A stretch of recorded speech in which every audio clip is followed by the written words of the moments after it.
Hey guys, welcome to Art Portals. My name's Loren, My name is Rex. and we're here to talk about portals and art, and we're going to talk about focus in art and how to focus more while you're making art. In the portal. In the portal, and we're coming at you live from the portal. This is what our faces look like. If you haven't noticed, I have skin, she also has skin, and we're going to reenact the whole season 2 of 2.5 Men. Awesome. That's my favorite show, so Rex knows how much I love it. Well, no, I mean, I'm Rex, he's Loren, so. Right. Don't get it twisted. So, we're going to talk a little bit today about our focus in the studio and how we get there. How do you get there?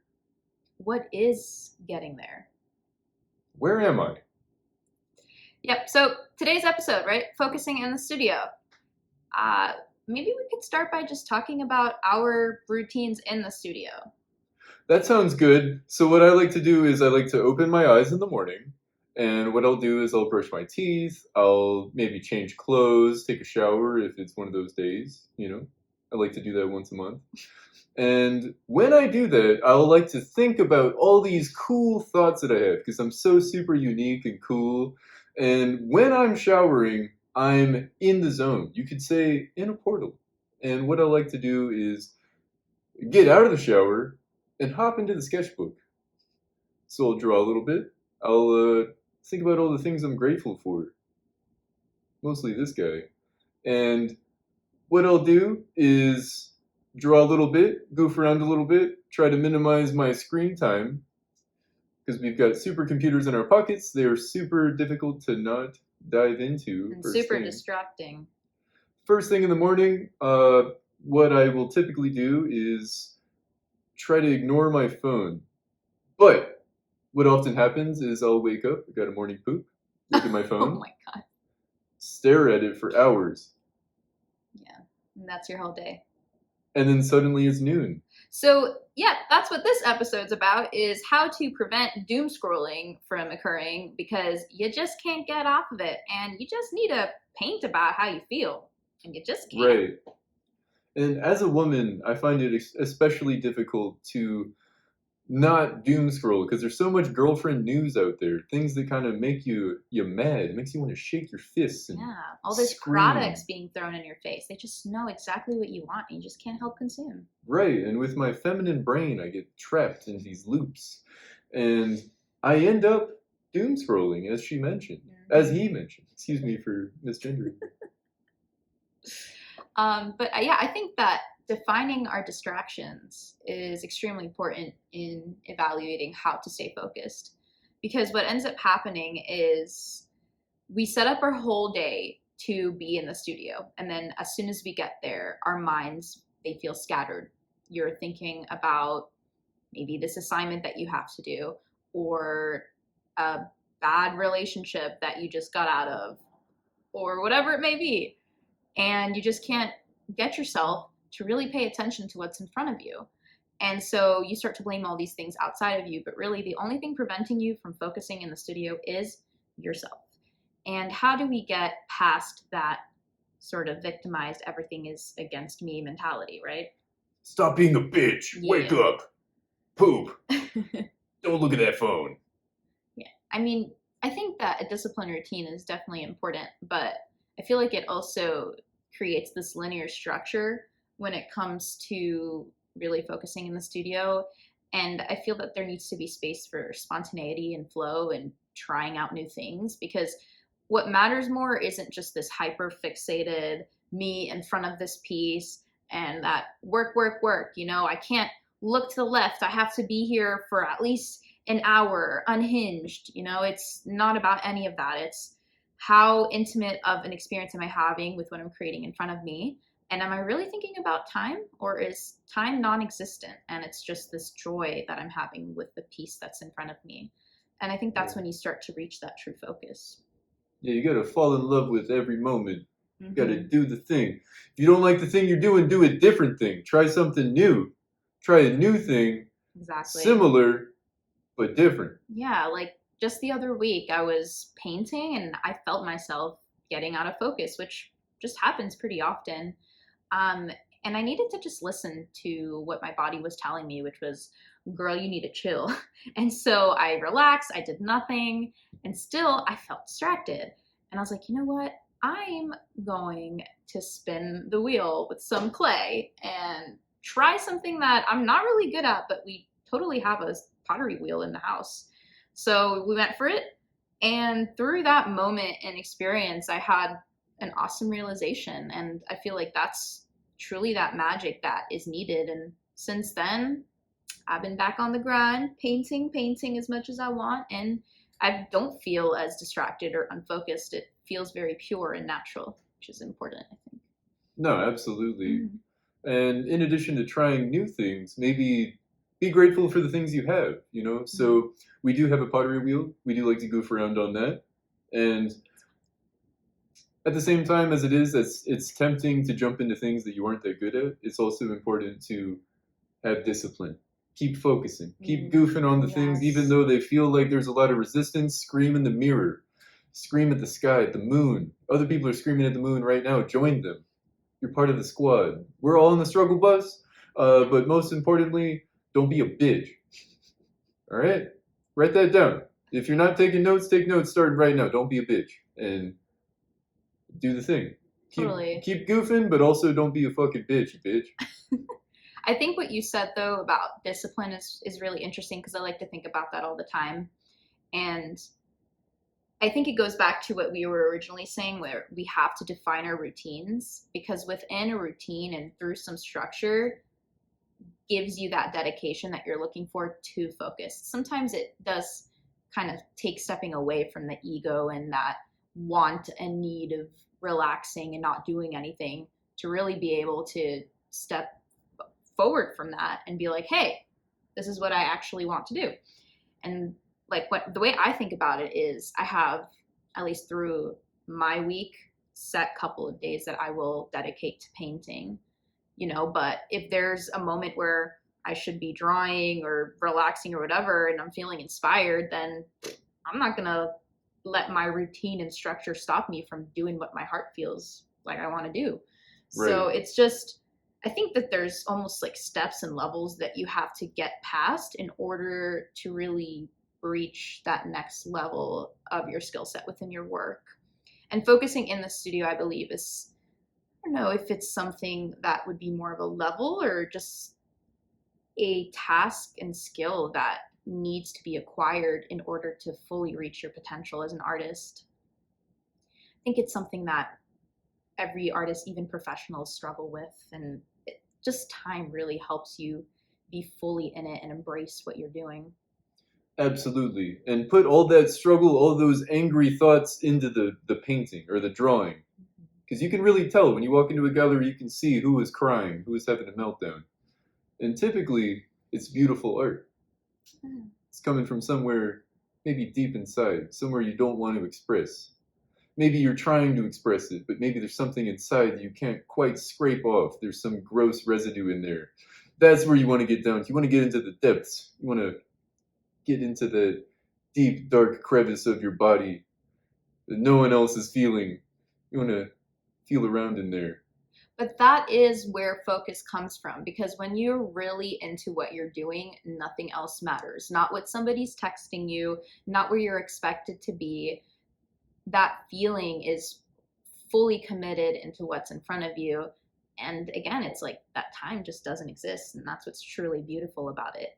But I think it's important for us to also define what distractions are and what causes us to give our attention to them. Right. So I would consider distractions for me when I'm working. Sometimes it's definitely my phone. Social media is a huge one, and something that I've done recently is be more disciplined with myself and give myself structure, because I've just had moments where I'm in between painting and I stop doing one thing and I'm like, you know, scrolling for a good 10 minutes. And I look up and I'm like, whoa, hold on. Why did I just exit from where I'm supposed to be? And so what I've started to do is only be on social media once a week. Get off of it. Truly get off of it. And there's something really beautiful that starts to happen when you dedicate your thought process to what's within you instead of allowing all these other thoughts and what your friends are doing or what people are posting or political views on things that are just too much for you to take in that moment. There's something magical that starts to happen. You start to reduce your amount of dopamine intake and you're fully focused on what's in front of you. So I'm not waking up in the morning and scrolling, going crazy, trying to figure it out. But as artists, yes, we do need to have somewhat of a healthy relationship with social media. And yeah, these apps are super addicting. So getting off of it and giving yourself maybe once or even twice a week to be on there to update some of your friends or your followers what you're posting is super beneficial, and it's going to help you get away from that one distraction of social media.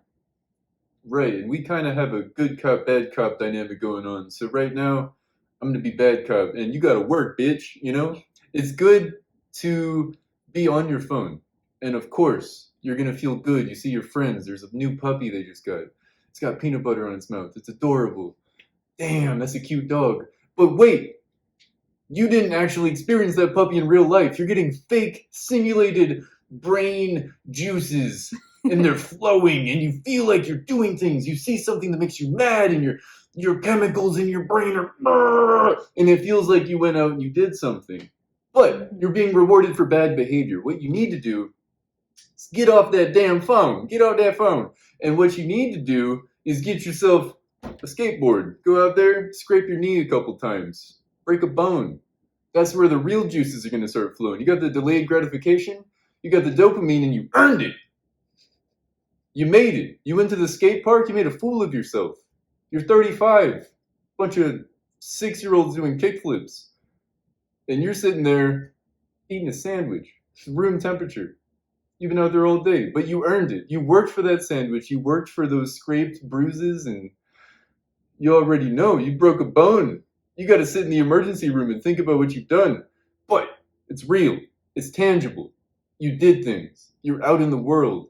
But if you're on your phone, I think you're going to feel that same feeling of gratification. You're going to feel like, oh man, I did all these big things and now I don't have to do anything. Yeah, it really has been a strange relationship, not to go off topic here, ranting about social media, but when you're fully off of it, you start to pay attention to the people that are actually there for you, who's supporting you, and what that relationship means. And I think that we don't always need to know what every single person is doing all the time. And social media should be used as a tool to engage with other artists, to see what other artists are doing. Some of my favorite artists I discovered on Instagram.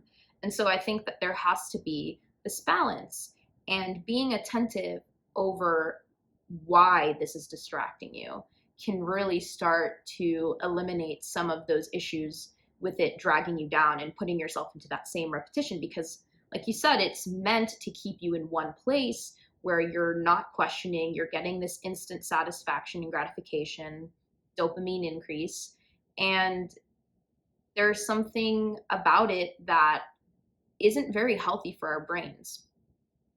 But there is something very exciting about being able to share what you have. And even if it doesn't get that many views, there's people who are supporting you, who keep pushing you along. And so if you're in the space where you're using social media and you're always posting what you share and you get this great satisfaction from other people, but you can't focus, maybe it's because you're too focused on the end result of what that piece is going to look like. And that feeling and happiness that you're getting from other people is what's pushing you forward. And so that is a huge realization to have, to be able to step away from, hey, I shouldn't need to showcase every little part of myself because that's not working for me right now. What needs to be working for me right now is being present with my process. And people are going to like what you do no matter what. If you're a cool person and you're honest and you're genuine, they're going to love it no matter what, right? And so needing that gratification and approval from others isn't what's important. And so there's always this deeper subconscious reason behind why we do the things we do.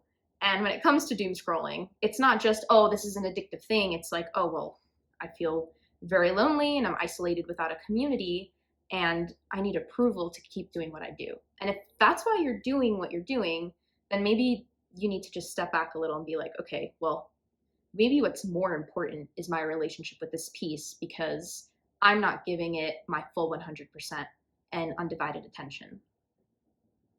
And so that is another reason to define what is holding you back and what is distracting you. And so that is a deeper explanation for social media, right?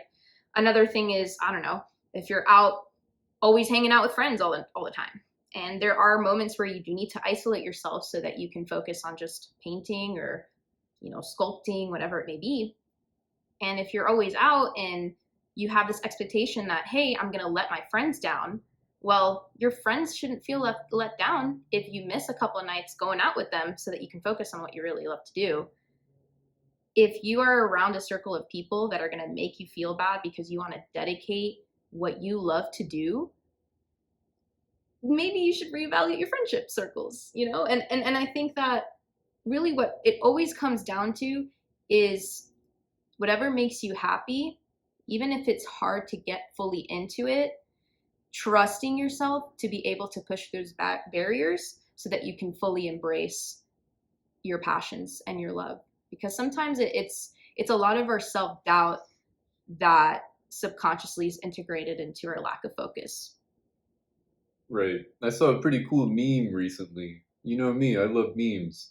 And so it stated simply, pretend you are in The Sims and you're being told what to do. You know it's things you have to do, you should be doing, but what you need to do is buckle down and focus. And for me, that's been pretty helpful. Just thinking about myself as like a little guy, and there's a big, some sort of computer game player that's telling me to go cook macaroni. And so for the next 10 in-game minutes, I'm making macaroni. And then I get to go back and do what I want to do. But it can also work in the inverse way. So if I don't feel like painting, before I can go make macaroni, I gotta paint. But that's a really funny technique, actually, because you're almost putting yourself away from your own thoughts into, oh, something else is controlling me. This isn't me. And so it's like, well, if there's this other person that's controlling me, maybe they do want me to paint. And it's almost forcing yourself to actually do that activity. And I feel like our egos and our shadow even just lets us get the best of us. And it prevents us from trusting that we do have the ability to focus. We do have the ability to create complex ideas, things that we would never even have considered. And once we get out of our own head, we really start to embrace the heart of art. Yes, and that leads us into our next point, which is close those eyes, man. Close the eyelids and get in touch with something else that's inside of you. Because I'm not always in control. I'm not fully aware of what I'm doing constantly. But you know what's nice is slowing down and paying attention. There's a lot of inner mechanizations happening, and I'm thinking about what can I do to slow down and get in tune with that inner dialogue happening, that internal chatter. I want it to slow down. I don't want it to speed up. It's confusing. I'm scared. What are all these symbols and colors floating around the inside of my eyelids? But if I take a deep breath, it all starts to make sense. I'm not in control. None of this is happening. Or is it? Where am I? Am I anywhere? Does it matter? What are these thoughts? Am I in control of them? Are they happening to me? What did I eat earlier? I don't even remember. But even doing that can help you focus. Because if you're putting yourself in this place where you're actively working on something and working through those thoughts while you're physically doing that act, something begins to happen, right? Like you start to recognize there's nothing wrong. Everything around me has been calculated and constructed, and I've worked hard to have this space to be able to recreate what I love. And just enjoying and having that awareness is extremely beautiful because you really do start to not care about what you're supposed to create. Like if you're out of focus, it's because everything is just so blurry and you're thinking too hard about that next step, that next end result. It's not about that when you're creating. You have to learn to really hone in that present moment. And I feel also that getting started is always the hardest part. Something for me, like if I look at my past, I guess, issues with focus, it's always right as I'm starting out. And then once I'm really in it, I don't want to stop. And I can end up painting for about 6 hours in the day on average, which is, my professor said the other day, because I'm a grad student, I'm studying for my MFA, and he said, yeah, we can only really get about 4 hours of good focus time. And I thought about that and I was like, I've been able to focus for longer. And it's not about just full undivided attention again, like looking at something and not stopping. It's really, giving yourself, maybe like 5-10 minutes in between, but as soon as you take that space, you go right back in. And that to me is focus. It's, you're not concerning yourself with all the other priorities in your day. You are fully in what you're doing.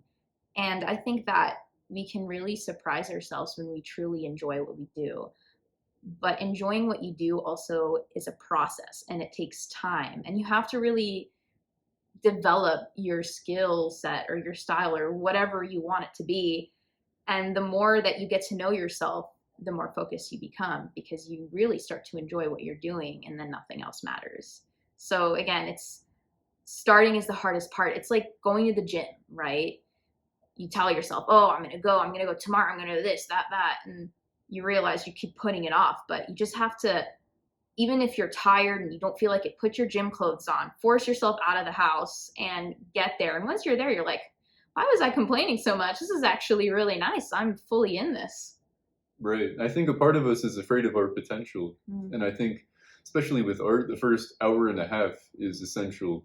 You got to fool yourself into thinking you want to do it. And I've noticed that music is super helpful for the first hour and a half of painting time for me. So once I get through that first hour and a half, it's all just on cruise control. Like, I want to be there. I always wanted to be there, but I had to trick my body into wanting to be there.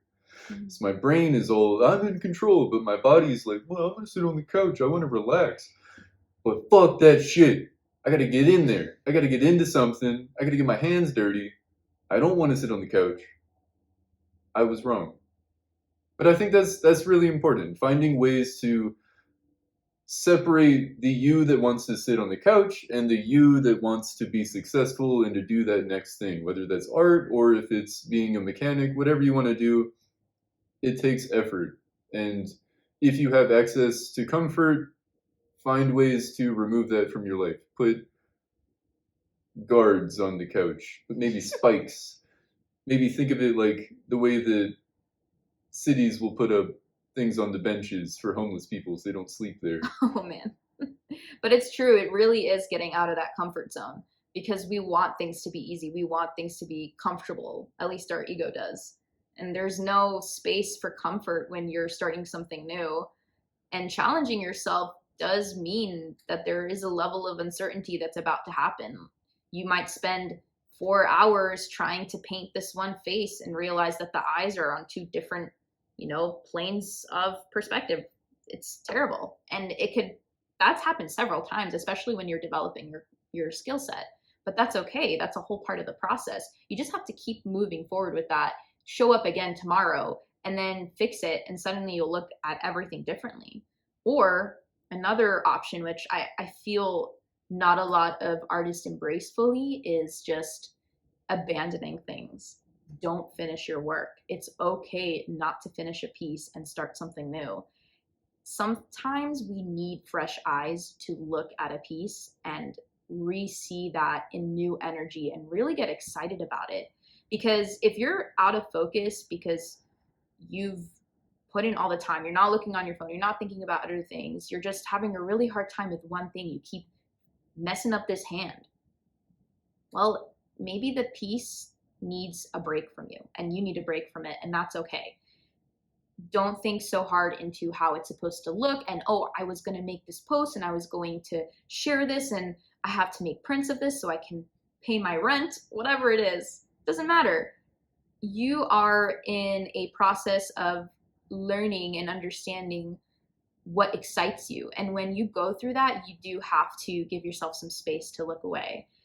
Especially in the academic world, I've found that a lot of my co-students will always have at least one or two pieces finished per semester, really, which is fine. I think that if you're putting intention into what you love to do and you're focused in that, that's great. But if you are having a hard time focusing, try experimenting. It's okay to abandon work.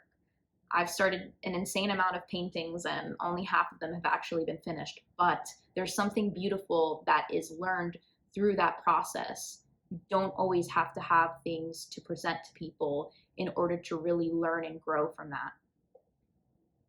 Absolutely. And sketching, I think, gets the ball rolling for me. I really enjoy when I feel stuck, goofing around in the sketchbook, draw some people with extra noses. Just try to find something absurd enough that it doesn't feel real. And then when I go back to work on something real in the studio, something significant that I actually care about finishing, it feels like, oh, I got all those weird ideas. I fired them all off as much as I could, and then now I'm ready to focus and reel my attention back into something a little bit more serious. So I get to go vomit out all my feelings, and then now without feelings, I get to just relax and I feel more clear-headed in a similar way to meditation makes me feel. I think that there's a little bit less chatter, a little bit less ongoings in my brain. I think that's a really great method to share with everyone, is drawing in between feeling stuck with a piece, because sometimes you could start something new and still not feel that same connection that you had with what you were working on before. So drawing, that's a great way to get out of your head and get focused on something else, right? It's not about, again, undivided attention on one thing. It's about cultivating that love and passion so that time does not exist, and that focus is then developed through that love for what you're doing. Yep. Something that I like to do is I will curate a bunch of podcasts or music playlists or even audiobooks, and I'll just have all of those ready. And there's something about just getting that started and then going fully in that helps me kind of dive into the pool of creativity. For me, I like to start out my studio time with music. Gets me pumped, feeling groovy, and then after hearing the same song on repeat 100,000 times, I will step away and either listen to an audiobook or a podcast. So yeah, if you're listening to our podcast while painting or creating some type of art, happy to be of assistance. Thank you for joining us on this journey. Something else I like to talk about is the gap between sketching and painting. For me, I think has become less clear over time. I think that my paintings have become more sketchy and my sketches have become more painterly. So when I'm working, I try to think of myself as a little guy on a huge sketchbook, and I've got this giant pencil in hand, and I'm like SpongeBob with the giant pencil in that episode with the mihoy minoy. So yes. For me, that's been super helpful. It kind of alleviates the pressure. I'm not such art serious guy. I'm also just a little guy. I'm back in what got me into art, which is as a teenager, just drawing, just goofing around in my sketchbook, drawing things that make me laugh and my friends laugh. And that brings me back to the original reason I got into art, which is always important for me to remember that I'm here for a reason. I'm not a piece of shit, even though sometimes it feels like it. I think that it's so good to be reminded of the things I love in such a present way, which is just literally goofing off. And like my co-host was mentioning, my much less important co-host was mentioning, there is kind of a need for structure in a way.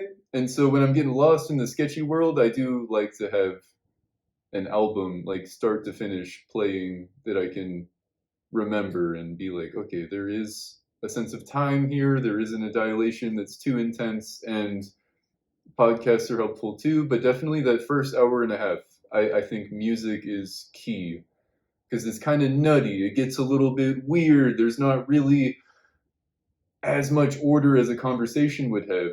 I think that there's a little bit of artistic influence that I can piggyback on too and build off of what other people have given me the shortcut for, which is nice. And I like to provide that as well for, back when I was a teacher for students, is like, oh, well, I've been through this and here's how I would resolve it. And I'm not going to draw on your drawing, but I'm going to draw side by side with you.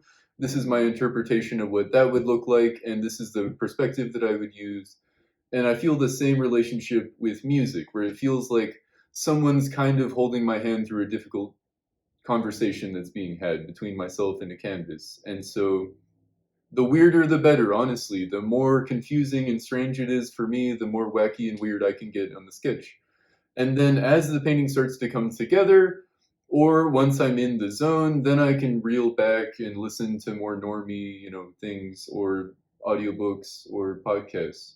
It's just a little bit less nonsensical and it's more straightforward. Now it's just about shading this area. So now I can listen to Matt and Shane's secret podcast and goof off and drink a beer if I need to, or, something like that.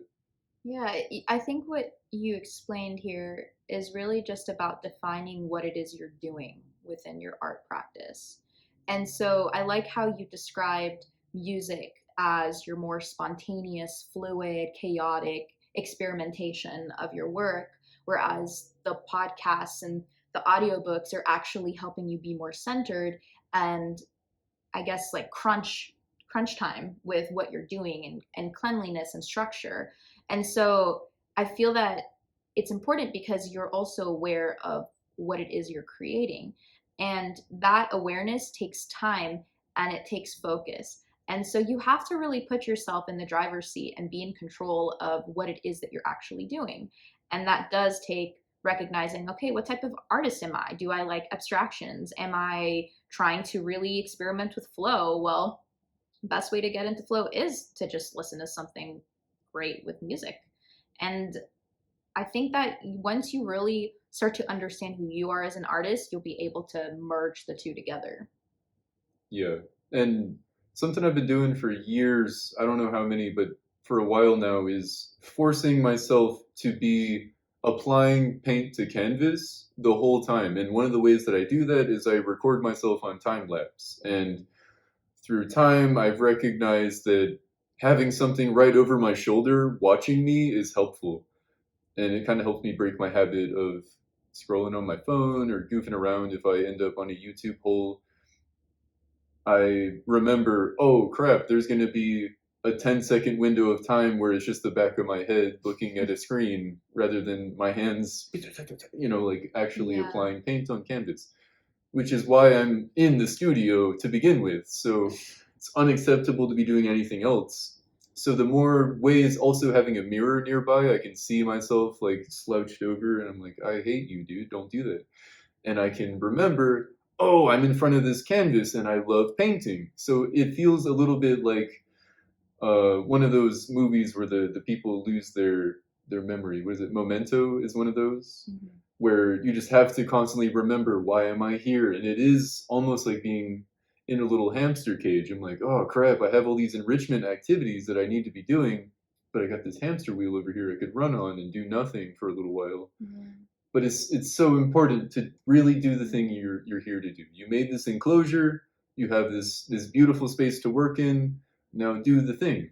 It really is matching your body with your brain and your heart. And it's when you're doing something every day that is so time consuming yet really rewarding once you get to see what you've created, it does require like being able to be that person to look over your shoulder and be like, hey, stop doing that, you need to do this. Right. It's like that strict parent that is lacking once you're an adult, because you're like, well, I just paid my bills, I went to work, now I can sit back, relax, and play video games for 8 hours.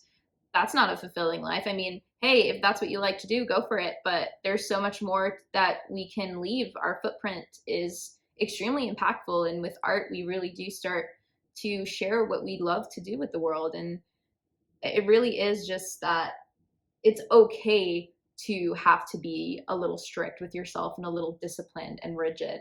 I think that it is required in order to be free and fluid and loose with the world. And as much as we want to do that all the time, there is a level of growth and structure that actually benefits us as human beings. And it's okay to acknowledge that and recognize that. And that's what's really important about recognizing and capturing your focus in the studio, because there's all these things that we could be doing with our time, but what you want to do is make the most of every single moment. And that's the best way to do it. Just get out of your own head, put something in front of you, and get to work and watch what happens. You'll see yourself grow. Yeah, and also at the end of your paint session, when you're too tired or your sculpture session, whatever, genuinely ask yourself, did I try my best today?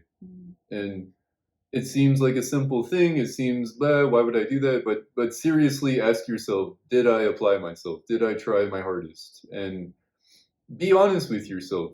And obviously, you're not going to be perfect every single day, if ever, but just by asking yourself, you are activating something within you that wants to be better and knows that the next time you go into the studio, you're going to be faced with that same question. And while you're working, in the back of your mind, you're going to be like, am I trying my hardest? Will I be able to answer that question honestly? And will I like the answer as well? And I think remembering what it's like to be in school and being given a grade, and there's an expectation that you're going to try your hardest, and you have your peers or classmates that are all trying their hardest, and you want to shine, you want to be the one, hopefully. So if you can, mimicking that as well, give yourself deadlines, give yourself a sense of urgency, and be honest with yourself and try your hardest, even if it's just temporary. Obviously, you have things that are just goofing and sketching and all that, but ultimately, there is something you're building towards, and you need to have that in mind. Have a goal, have a 1 year, 5 year plan, and make sure that you're staying consistent. If you need a calendar, I know you have a whiteboard with dates on it. It's awesome. I'm jealous. I need to get one of those. But if you can find ways like that to stay on track and make time to goof, but also definitely hold yourself accountable as well. I think that's the first step, really, is being disciplined, having a schedule, setting goals. If you want to have a solo show, okay, great. You can have a solo show. Are you going to be able to have the work for it? What needs to be changed? Do you need to stop hanging out with a certain friend group? Do you need to be spending less time on social media? Are you giving too much time to, I don't know, all these other problems that really don't matter, right? So there has to be a level of introspection that needs to occur in order to keep moving forward with what you need to do. And once you've established that, once you've set a schedule for yourself, you're in the zone, you're working. It might be hard at first, but you're breaking through that first level. It starts to become easy. And that's something that we really need to emphasize. It is only hard at first if you make it difficult for yourself.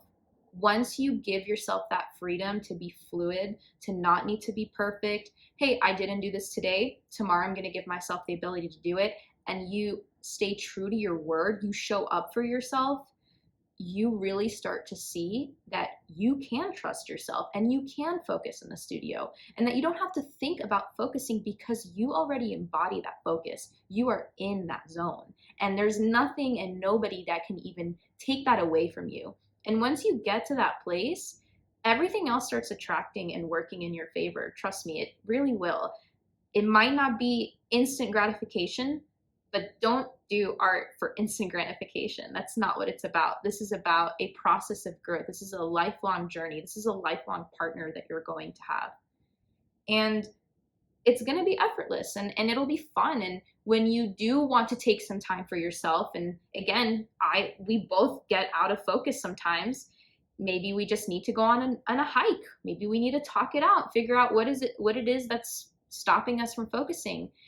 And I give myself time to feel my feelings, and then I let them go. And the next day I'm at the studio and I'm in it, like yesterday I had a really great studio session. It's been a little while for me because, like I said earlier, I was feeling a little out of it.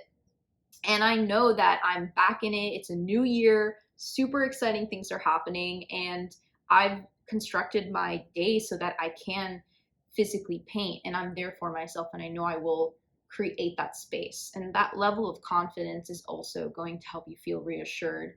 And again, focus won't really matter as much. But it's a level and process of kind of going through different stages, and it's never going to be perfect, but that's okay. It's not about perfection. It's just about devotion and being passionate about what you love, and the rest will follow. Right. And a lot of the things we're talking about will follow up in a different episode, but Mm-hmm. a lot of what we're describing is after you've spent years doing this. Like it's so important to nest and figure out what you're doing first and learn how to become the artist you want to be. And then once you've learned, I would say give yourself 10 years. And then once you're at that point, you're like, okay, I've learned all the things I need to learn in order to be a successful artist. Or set a shorter deadline. That's okay. But definitely learn before you try to express. So learn everything you can. Draw from observation. Obviously, make time to goof. I'm a huge proponent for goofing, but draw from observation. Draw people, draw things. Go to a coffee shop and draw people who are not looking at you. Or if they are looking at you, I guarantee that they're too narcissistic to notice that you're drawing them. Just draw things as much as possible. Keep a sketchbook handy. Journal, Journal is important. record your dreams. Get those thoughts out. And then strategic breaks also. Mm-hmm. Take time to have an actual social life as well. As much as we're talking about, oh, maybe you don't need those people in your life. Maybe you also do need those people in your life. Mm-hmm. And that's what's going to keep you going is watching their reaction every time you show them one of your drawings. It's going to be like, God damn, you're so good now. You know, like obviously they're not going to tell you right now that your art is trash, but 5 years from now they're going to be like, wow, you've become this whole animal. You're so different. You've changed. And that's going to feel extra good if you keep those people in your life and then just dunk on them. Like put your elbow inside the rim and dunk. Break the backboard. And don't be afraid to shine, you know? If you find people in your life that are like making you feel uncomfortable, good, you know? That's one of the best quotes ever is like art should make the comfortable uncomfortable and the uncomfortable feel comfortable. So if you can make art that resonates with people that are feeling a similar feeling and then also makes other people uncomfortable that you deem as kind of like the outsiders in your situation, like I think one of the most important things as an artist is finding your voice, find your community, go to meetings, find on Meetup. There's going to be a community in your area that is doing the things you love. And art school is an amazing opportunity to find those people. Mm-hmm. That's actually how Loren and I met, or Rex and I met. So. Oh yeah, I'm Rex. Yeah, we're us. So, if you can expose yourself to situations where not only are you getting that community, but also you're uncomfortable. Like you're finding new ways to challenge yourself and you're getting different points of view. So maybe you love anime and manga and you draw exclusively in anime and manga. Get yourself into a ceramics class. Get out of whatever the heck you think life is about and challenge that. Be around people who only work with clay or only ever do printmaking. You're going to soak up something from them. Even if you hate their guts, you're going to learn something from them that you didn't know before that. And that's one of the most important things for an artist is learning how to see the world and describe it in whatever way you choose to. So if you can, rather than learn how to draw the perfect hand repeatedly over and over again, drawing with the same art style, try it out of clay. Try it with a new medium entirely. Try using embroidery. You know, goof around with different things. You never know what you're going to fall in love with. And there's always more room in your heart for love and growth.